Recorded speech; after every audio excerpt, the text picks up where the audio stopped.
नमस्कार विद्यार्थियों। राजकीय स्नातकोत्तर महाविद्यालय देवली के YouTube चैनल पर आपका पुनः स्वागत है। हमारे आज के पठन पाठन का विषय है महाकवि केशवदास विरचित रामचंद्रिका के अंतर्गत रामराज नामक पद्यांश का भाग 2।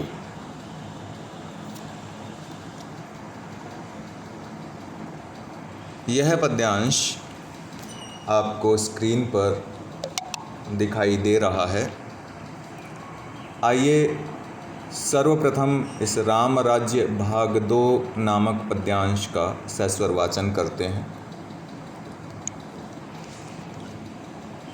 लूटी बे के नाते पाप पट्ट न तो लूटी यतु। लूटी बे के नाते पाप पट्ट न तो लूटी यतु। तोरी बे को मोह तरु तोरी डारी यतु है। तोरी बे को मोह तरु तोरी डारी यतु है। घाली बे के नाते गर्व घाली यतु। देवन के जारी बे के नाते अघ ओघ जारी यतु है। घाली बे के नाते गर्व घाली यतु। देवन के जारी बे के नाते अघ ओघ जारी यतु है। बांधी बे के नाते ताल बांधी यतु केशवदास। मारी बे के नाते तो दरिद्र मारी यतु है। बांधी बे के नाते ताल बांधी यतु केशवदास। मारी बे के नाते तो दरिद्र मारी यतु है। और राजा रामचंद्र जू के नाम जग जीती यतु। राजा रामचंद्र जू के नाम जग जीती यतु। हारी बे के नाते आन में जन्म हारी यतु है। राजा रामचंद्र जू के नाम जग जीती यतु। हारी बे के नाते आन जन्म हारी यतु है। ये था इसका सस्वर वाचन। आइए अब इस पद्यांश से संबंधित कठिन शब्दों के अर्थ जान लेते हैं। लूटी बे का अर्थ है लूट पाट के लिए। पाप पट्ट का अर्थ है पाप समूह। मोह तरु का अर्थ है मोह रूपी वृक्ष। वृक्ष अर्थात पेड़। घालिबे यहाँ विनष्ट करते हैं के अर्थ में आया है। और अघ ओघ का अर्थ है घोर पापों का समूह। ताल का अर्थ संभवतः आप लोग जानते हैं, तालाब है। ताल एक राग में भी ये शब्द इस्तेमाल होता है, संगीत में भी, किंतु यहाँ इसका अर्थ तालाब लिया गया है। और आन के भी कई अर्थ हैं, लेकिन यहाँ आन से अर्थ है अन्य। आइए इसके प्रसंग पर गौर करते हैं। इस पद्यांश के कवि, जैसे कि आपको ध्यान है, केशवदास हैं। ग्रंथ रामचंद्रिका है और रामचंद्रिका से रामराज्य नामक पद्यांश ये लिया गया है। संदर्भ है कि इस पद्यांश में कवि द्वारा राम राज्य की अनेक विशेषताओं व आदर्शों का वर्णन किया गया है। आइए अब इसकी व्याख्या जान लेते हैं। इसके अर्थ भावार्थ के सौंदर्य पर गौर कर लेते हैं। तो लूटी बे के नाते पाप पट्ट न तो लूटी यतु। तोरी बे को मोह तरु तोरी डारी यतु है। केशवदास राम के राज्य का वैभवशाली चित्रण कर रहे हैं और उसमें अनेक विशेषताएं व आदर्श समाहित हैं, ये बतला रहे हैं पाठकों को। यही बतलाते हुए कह रहे हैं कि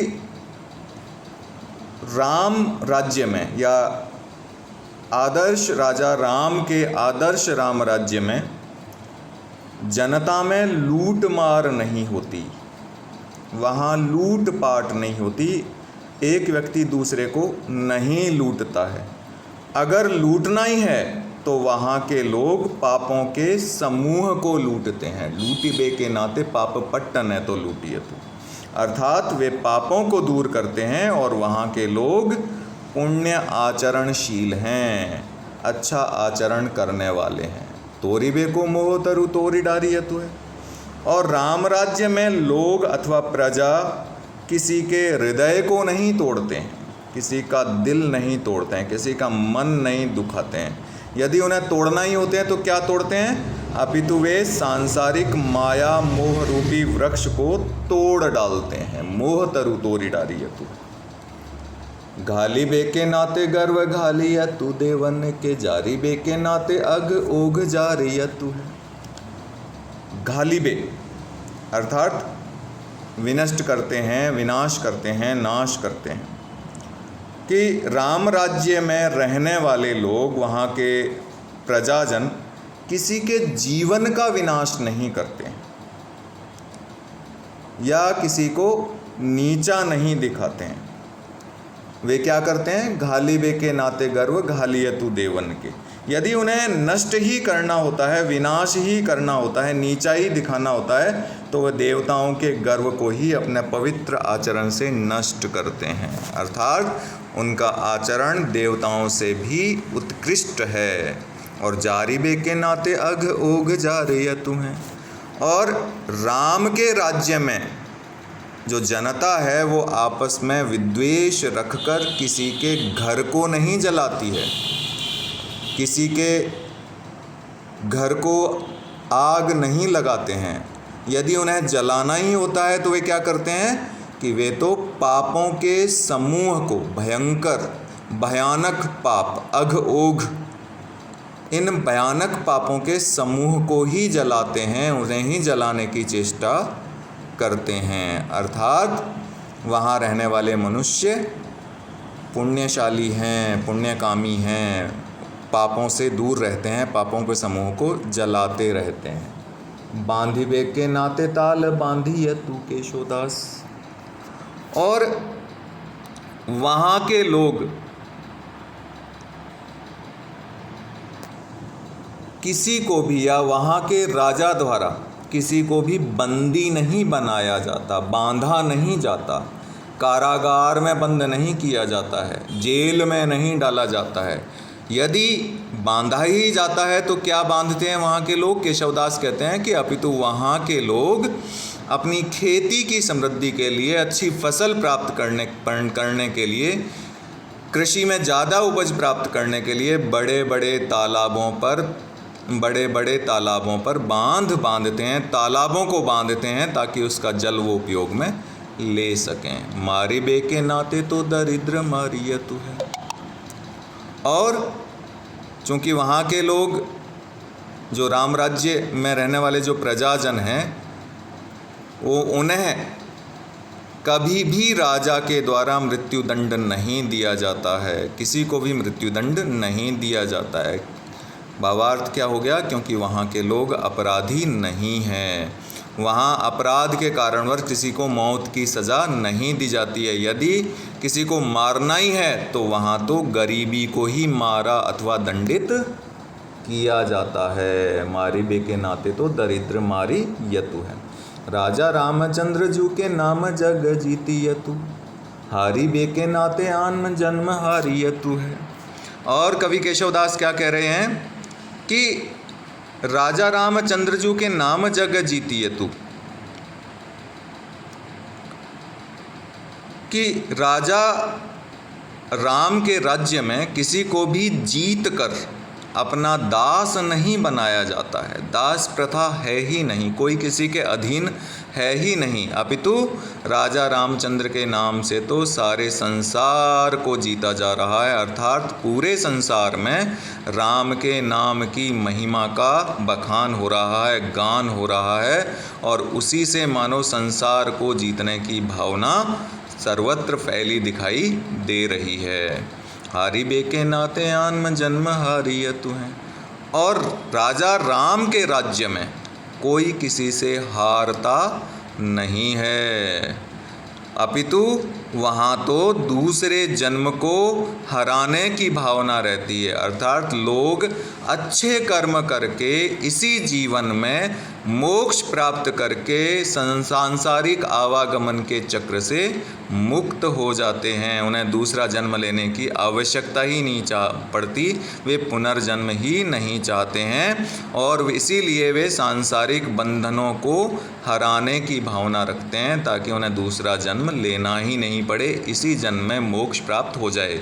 आप सब जानते हैं कि ये भारतीय मान्यता है कि यदि आपको मोक्ष प्राप्त हो गया, आपका निर्वाण हो गया, तो आपको इस संसार में पुनः जन्म नहीं लेना पड़ेगा। ये हो गया आपका अर्थ व भावार्थ व्याख्या। आइए इसके कुछ विशेष बातों पर गौर कर लेते हैं। इसमें भावार्थ से संबंधित संक्षिप्त टिप्पणी आप लिख सकते हैं कि राम राज्य को आदर्श मानकर कवि ने उसे सुखकारी और मंगलमय बताया है। आपने अगर थोड़ा बहुत इतिहास पढ़ा है तो आप समझ सकते हैं, आपको ज्ञान होगा कि महात्मा गांधी ने भी, राष्ट्रपिता महात्मा गांधी ने भी जो राज्य का अथवा देश का जो आदर्श मॉडल माना है वह राम राज्य को ही माना है। अलंकार से संबंधित जानकारी में हम लिख सकते हैं कि इस पद्यांश में अनुप्रास अलंकार विद्यमान है, यमक अलंकार विद्यमान है और काव्यलिंग अलंकार भी विद्यमान है। ये 3 अलंकार इस पद्यांश में विद्यमान हैं और ये छंद है सवैया। विशेष तौर से अलंकार और छंद का नाम आपको ध्यान रखना है, याद रखना है। ये हो गया इसका विशेष अथवा टिप्पणी। आइए अब अपन गृह कार्य अंकित कर लेते हैं। तो आज का जो गृह कार्य है वो हमेशा की भांति बहुत ही सरल है कि क्या करना है आपको कि जो पद्यावतरण में अलंकार प्रयुक्त हुए हैं उन अलंकारों के नाम लिखने हैं। पद्यावतरण में प्रयुक्त अलंकारों के नाम लिखिए। आशा है कि आपको उन अलंकारों के नाम याद हैं, क्योंकि उन्हें अंत में ही बताया गया था विशेष अथवा टिप्पणी के अंतर्गत। तो आप उन अलंकारों को याद करें, उनके लक्षण भी देखें और यह देखें कि किस पंक्ति में वे अलंकार आए हैं। आज के कालांश में बस इतना ही। आप सब लोगों का बहुत बहुत धन्यवाद।